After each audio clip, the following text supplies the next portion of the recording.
जिला करपा के मंडल कमलापुरम में वाक़े आस्ताना गफ्फारिया में रूह पर रूह मंजर देखने को मिला। बगदाद शरीफ से ताल्लुक़ रखने वाले हज़रत इमाम हुसैन रज़ियल्लाहु अन्हु की 43वीं पश्त के बुज़ुर्ग ने आस्ताना पर हाज़िरी दी। उन्होंने बताया कि वो इस आस्ताने पर दूसरी मरतबा तशरीफ़ लाए हैं और उनकी निस्बत आस्ताने के बुज़ुर्ग से जुड़ी हुई है। उन्होंने आस्ताना गफ्फारिया में हाज़िरी देकर रूहानी फ़यूज़ व बरक़ात हासिल किए और बाद अज़ा आलम इस्लाम की खैरियत, इत्तेहाद व सलामती के लिए खुसूसी दुआएँ की। इस मौके पर आस्ताना गफ्फारिया के सज्जादा नशीन, खादिमीन और मुरीदीन की बड़ी तादाद ने शिरकत की।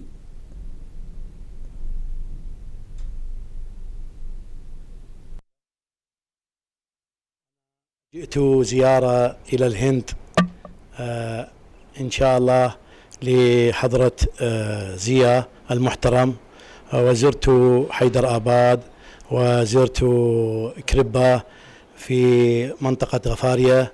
هؤلاء نسب شريف إلى جدنا الإمام الحسن بن علي بن أبي طالب، وهو جدي الإمام الحسن بن علي بن أبي طالب، فكلهم طريقة قادرية غفارية، فمحبة بهم. والتقيت بأخي زيا في بغداد شريف، فزرته في الهند وزرت حيدر آباد، وإن شاء الله زرت مكان في هذا ثاني نهر